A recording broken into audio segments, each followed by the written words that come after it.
So once I've heard about the relationship between the two worship leaders, my first step is to go to the main pastor. In this step, I want to be really direct. I want to be really honest about how I found out this information and possibly how I confirmed it. I've always learned to go to your pastor with answers when you present a problem, like, hey, here's what we could potentially do about this. So I will tell my pastor, I'm going to tell him any board members that were involved, anybody else that might need to be accountable. And then I'm going to take accountability and say whatever amount of responsibility I had in letting them be on the worship team.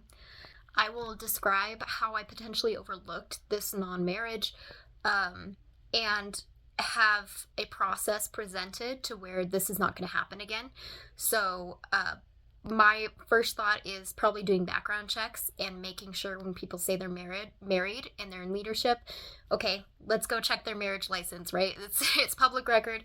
Finally, I want to express interest in talking to this young couple, helping them understand a biblical perspective and why what they've done is wrong. um, and the fact that they hit it specifically really means that it needs some sort of church discipline. I'll probably present something to my pastor about, hey, this is how I want this process to go. What do you think?